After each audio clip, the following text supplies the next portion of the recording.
Hi there, Summoners. GuardianE here with another live reaction and first impression video for Fire Emblem Heroes.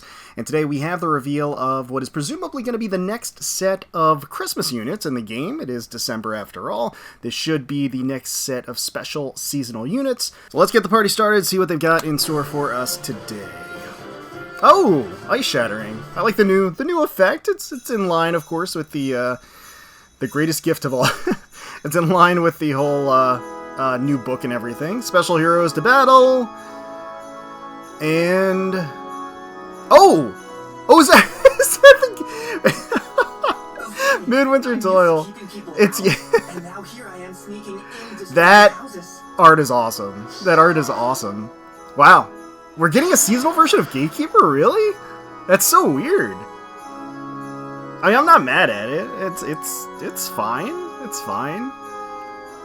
And people were already kind of joking that, like, with the whole like Choose Your Legends rerun duos, that we were going to get another Gatekeeper with that, which I think we will at some point. But wasn't expecting us to get a seasonal version of Gatekeeper. But I guess. I mean, it's very fitting, given, like, his sort of cheery disposition, and, you know, I think for some Yuletide fun, and it matches his personality. I think, can't be too, you know, you can't really object to that characterization. It's very fitting. And being wait, so what is, because he bestows something, okay.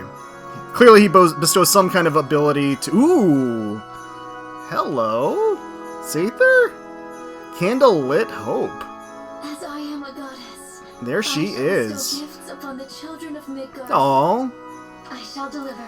I like the holiday cheerful colors, the palette that's on her otherwise kind of default looking outfit. You know, it's very reminiscent of what she typically wears, but has that seasonality to it. And she's got like kind of like the starry sky amidst the wrap that she has around her. Winter Star. Reposition, let's see. Tigra's Favor. Okay. Alright. Okay, it's not done yet. Of course it's not done yet. Oh, lordy. I mean, how many pages at some point are we going to have? Pierces the enemy line and unleashes a sudden AoE special. Okay. Yeah. Did I miss it? Did she do an AoE special? I must have missed it. Okay. Oh, she stops them from attacking. Or, like, stops them from moving. Ends their turn, I should say. That's how it should be. Oh! Joyous Snowdrop, that is going to be Alfred. Alright. Okay, getting some engage action in here. Amidst the three houses.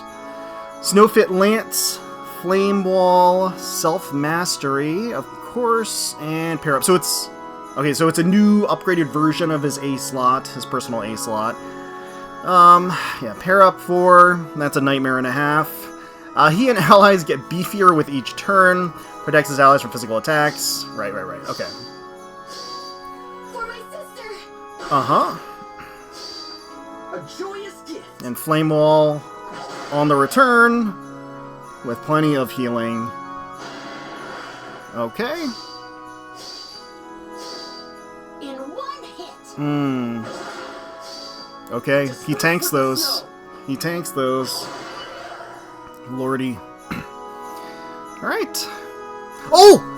Wait! Let us celebrate together. What? Is that... You are very close. Oh! We're getting a Christmas Camilla? Ivy and Camilla? Princess Ivy. So there is... Okay, well, it's Engage. It is Engage. But they threw some fates in there, too. Okay! Alright! And very appropriate, Ivy being a flyer, so it works. It worked. Cozy Candles. Tunnel Vision. Alright. Oh, wow! Wow, Christmas Camilla. Speed Res Crux Ploy. Interesting.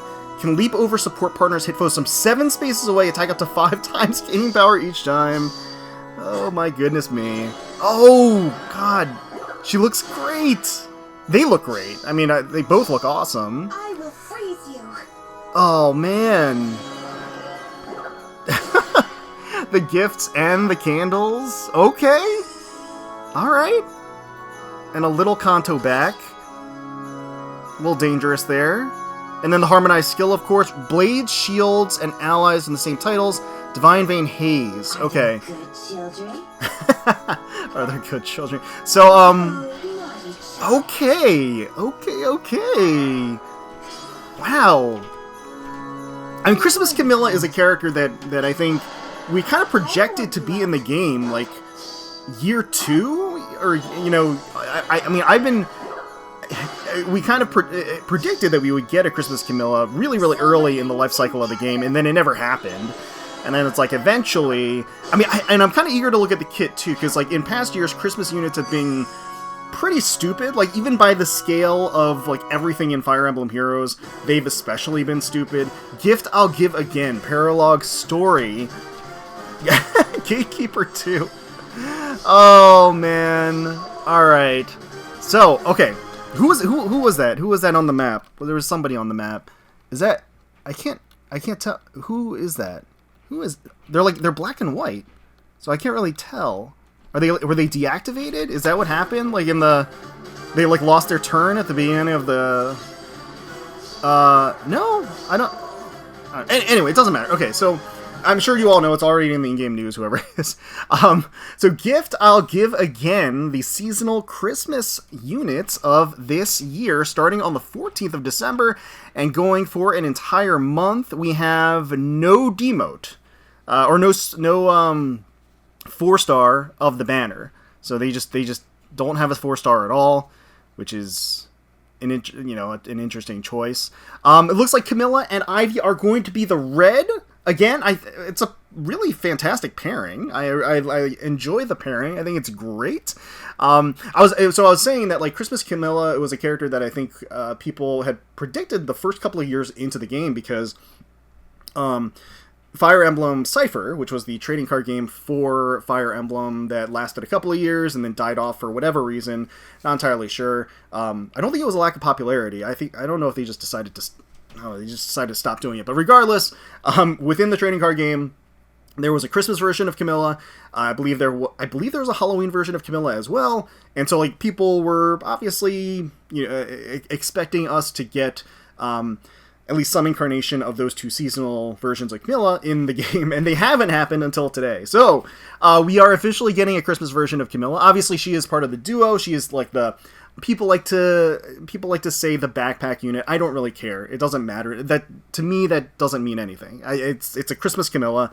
That's what matters. It's a Christmas Camilla. It's a Christmas Ivy. I like them both, and that is great. That is very, very exciting. And at this point, it doesn't really matter what their kit is.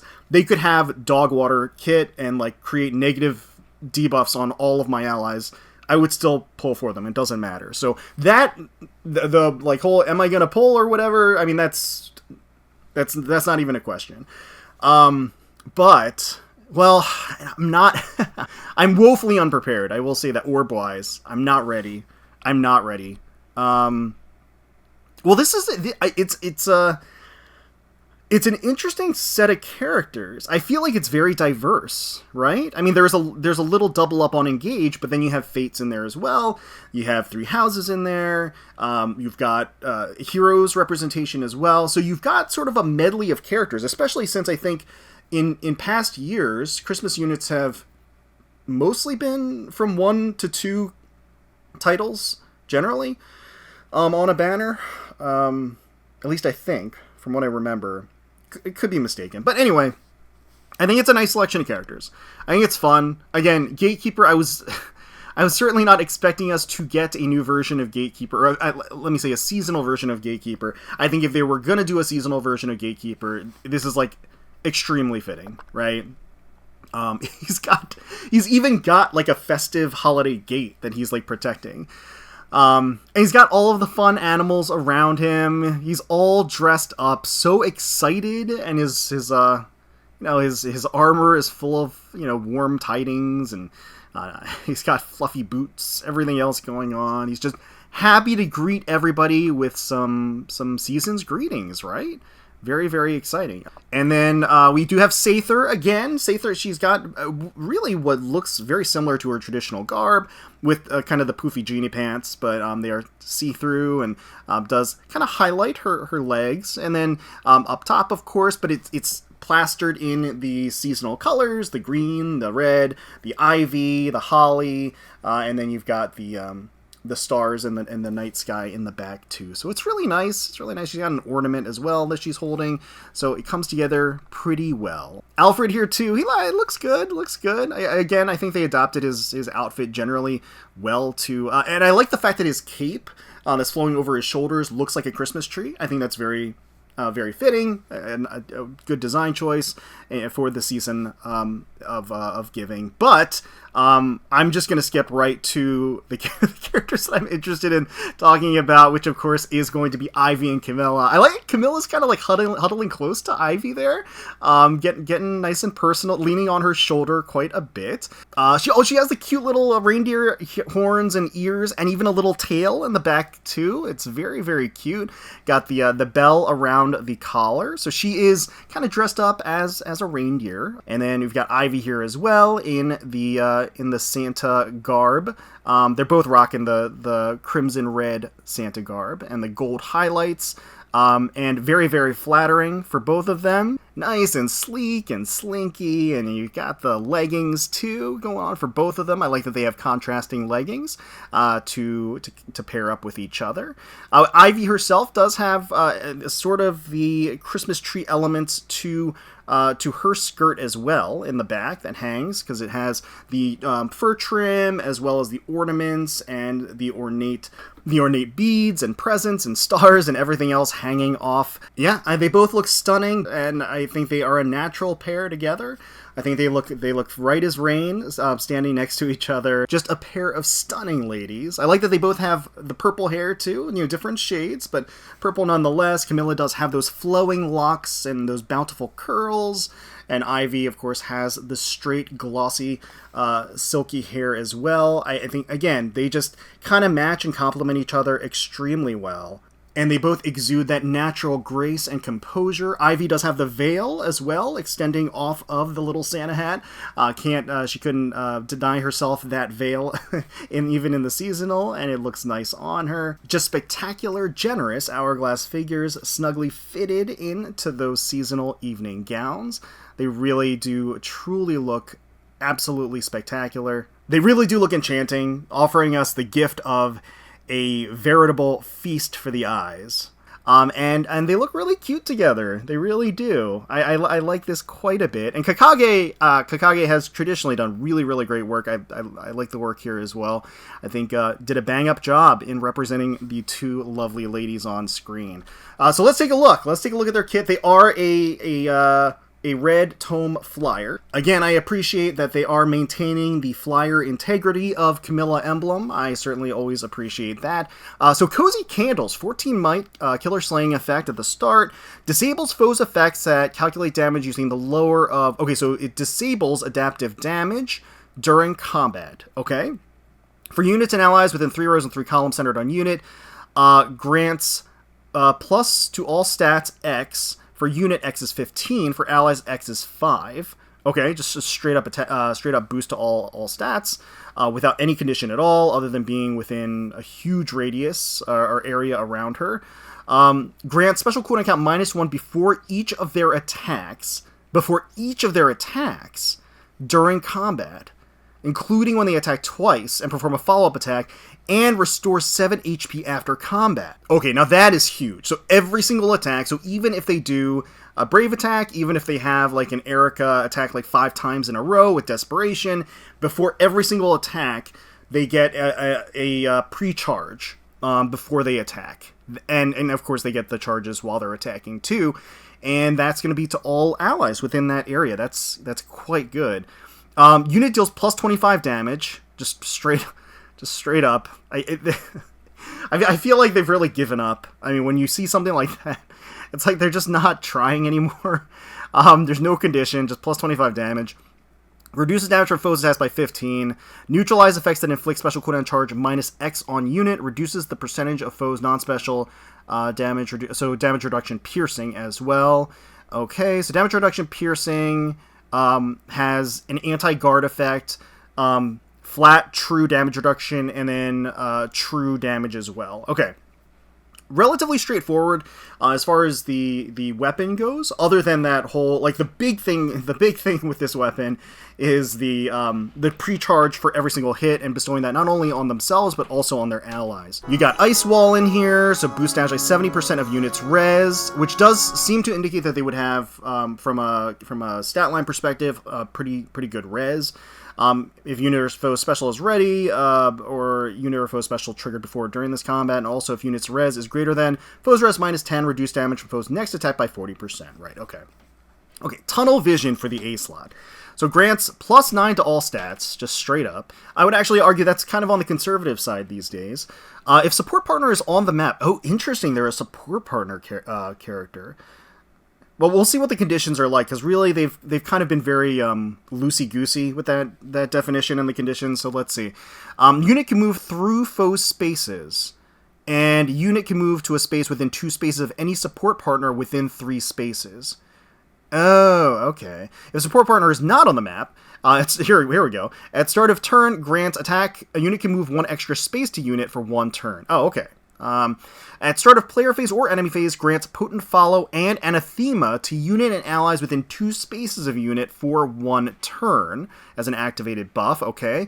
Unit deals damage during combat equal to the number of times unit has attacked in the current combat times 5, excluding AoE, including current attack. What? Wait, unit deals damage during combat equal to the number of times unit has attacked, which presumably would be up to 5.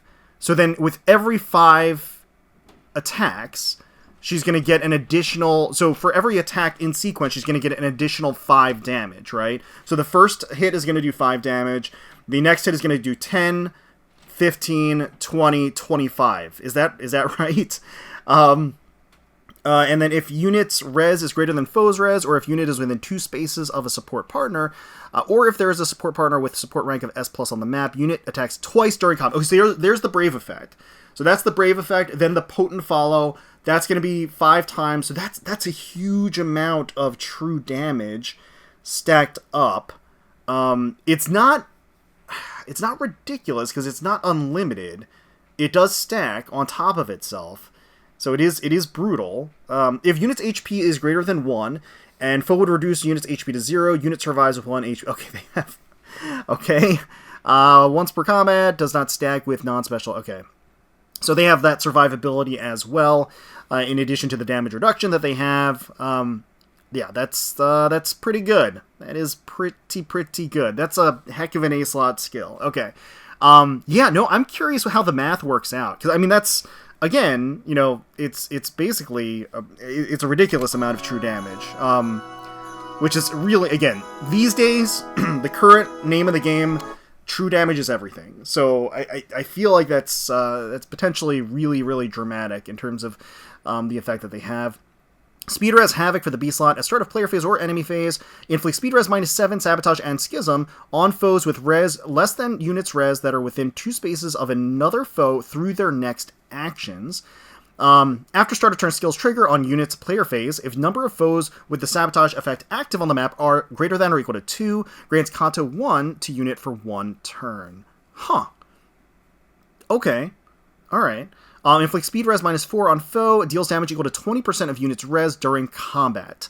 Okay, so we get some true damage as well, baked into the B slot, in addition to some debuffs, as well as a weird Kanto trigger. Yeah. So it's not a ridiculous Kanto. They have a lot of mobility, but the Kanto effect is not absolutely absurd. It's baked into the B slot, which is an inheritable skill, but... it does have a condition to it with respect to the number of debuffs active on the enemy, or the number of foes, I should say, with the Sabotage effect. So that's interesting. Okay, Speed Res Crux Ploy for the C slot. At start of player phase or enemy phase, if any foes within 3 rows or 3 columns centered on unit have res less than units res +5, inflicts Ploy and exposure on those foes through their next actions. Oh, okay. Inflict speed res -4 on foes within 3 rows, 3 columns centered on unit, and those foes suffer guaranteed follow-up attacks during combat. So once again, that plays in very, very well with the potent and the brave effect. It does makes her effectively attack a bunch in a row.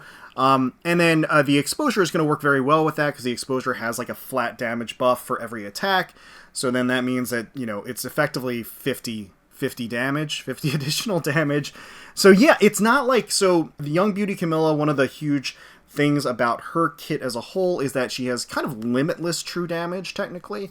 And it scales off of like enemy behavior and buffs and debuffs, but that being said, it's effectively has no cap. This set of units, this duo, stacks ridiculous amounts of true damage that amplifies with each hit, which is quite strong, but it's also, there are parameters around it. It's not like a ridiculous kind of limitless amount that could potentially. So I guess my point is that in terms of like future scaling and what happens moving forward, Young Camilla has that advantage of basically having a limitless pool of true damage to tap into, technically. But that being said, this kit is ridiculous. There's so much stuff going on, and they're even difficult to take down just because they have that healing. They have additional mobility. I guess the only other thing is like they don't have great Kanto, so it's not in terms of the return and retreat and getting away from danger. They don't have as much. Like the most Kanto that they have is just 1. I actually do wonder if maybe the B slot is kind of swappable in terms of what they potentially could be utilizing, because I feel like with the additional mobility that they have, they probably appreciate more Kanto. Can leap over support partners, hit foes from 7 spaces away, attack up to 5 times, gaining power each time. So let's see them in action, actually. So Cozy Candles, so they are attacking, and they're going to attack twice, so that they get the charge, the pre-charge into Ice Wall, which again, so Ice Wall might also not be the best pick for their special, considering they get a pre-charge every time. You might, I mean, it kind of depends. I feel like from a variety perspective, it might be better to give them a lower cooldown special, because it's not like they're getting additional damage that scales off of their special cooldown, like many characters do these days. So I do wonder if it might be better to get a special that will effectively charge every single time and hit like 5 specials in a row. I don't know. I don't know if that's necessarily better, but I don't know. It warrants testing for sure. So Harmonized Skill grants Resonance Blades and Resonance Shield to unit and allies from the same titles as unit. Of course, all Camillas are going to be from the same title, so they would all get the benefit here. Resonance Blades and Resonance Shields are pretty great because they are activated buffs, so they are in the list of buffs that you have. So they scale and stack with other stat boosts and don't count as stat boosts, so they can't be nullified that way either. Applies Divine Vein Haze on closest foes spaces and on each space within 2 spaces of those spaces for 2 turns. So you get a 2-turn haze. So that's interesting. So having the freedom and flexibility to activate that haze is pretty deadly. And the reason why I say that is because right now there's kind of this power struggle of Divine Veins, right? Where you have like activate at the beginning of your turn, and then it like activates after the enemy activates theirs on enemy phase, so like they override each other and all this other stuff. So characters like Young Camilla want to have their Divine Vein activated so that they have that, she has that ability to just teleport forward. You have characters like Emblem Corrin, who doesn't want that to happen, so they'll have, their Divine Vein activates after the haze activates, which neutralizes that ability. So this, having the freedom to actually just press a button and activate the haze is pretty useful for that intended specific purpose. So if you have any character that gets benefits from Divine Hazes, or being around Divine Hazes, or warps to Divine Hazes, like Young Camilla, that's especially powerful and potent to have in your back pocket against those specific teams. Now, it doesn't really help necessarily with Ether Raids, because of course you have the duo hindrance, so that's not going to necessarily be a win button, but it's just another wrinkle to the equation, I guess, right? So we can see how it activates here. Are there good children? Let's see. Oh, naughty The child. chibis. The chibis look great too. So activate Divine Vein, and it's for 2 turns too. Yeah, and for 2 turns too, which is nice. I will say that the 2 turns is nice. However, I will also say that these days with the 2 turns, like again, Divine Veins tend to overwrite each other like all the time. So the likelihood of the Divine Vein being there for 2 turns is pretty slim, right? But yeah, I just want to take a minute to admire the attacking art here as well. Really nice. You can get a little better view of their dresses. So they're actually both matching with very similar style dresses in that it's like a slinky evening gown. It has the long front flap, the exposure around the thighs and the hips, and then the leggings, of course. And then naturally open up top with the plunging neckline for both of them. I think everybody can appreciate that. Certainly a gorgeous view. They look great. They really look great together. Yeah, certainly gets me in the Christmas spirit. I will say that. Certainly does wonders there. Okay. All right. So I mean, do I even care about the other characters? I don't really. I mean, I don't know. I certainly wouldn't mind getting I certainly wouldn't mind getting Seidr. The parallel story again. Gift I'll give again. I mean, should I even bother going over the other characters? I don't really care. I mean, I do and I don't. Like, so obviously my target is the duos, right? I like all the other picks though. Like Gatekeeper, I think is a hilarious pick, but also I think it's really fitting. I like Seidr quite a bit, or at least her design looks gorgeous. And then, you know, Alfred as well. I like him. So again, but as one would expect, I think for me at least, Camilla and Ivy steal the show. So we're gonna be pulling for them. So I am curious. Okay, yes, no, they are gonna. Okay, they are keeping it. I mean, usually they announce this during a FEH channel, but they didn't do a FEH channel specifically for the Christmas units this year for whatever reason. But yes, so they usually do this as sort of a pseudo Christmas gift. I mean, I don't know if it counts as a Christmas gift per se, but you can spark up to 4 times on the banner, and so you can technically guarantee yourself a copy of each of the characters, and it is not dependent on the FEH Pass, I don't think. Yeah, it would say here if it was dependent on the FEH Pass. So yeah, I think everybody can, which is quite a blessing. Again, having that in your back pocket is always nice because you never know. You never know. Even though we're all trying to be in the Christmas giving spirit, sometimes RNG is, you know, a little bit of a Grinch. But yeah, okay. Well, you all know where I am on this. You all know that I'm going to be summoning for the lovely duo.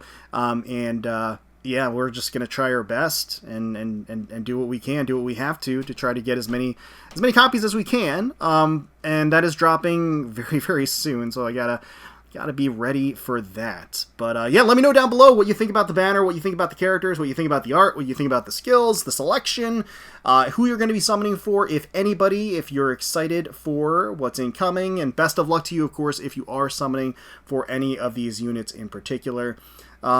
Hopefully you all enjoyed the video. If you did, please consider leaving a like, commenting down below, and subscribing to the channel for more Fire Emblem Heroes content. Thank you all so much for watching, and until next time, let's protect those skies.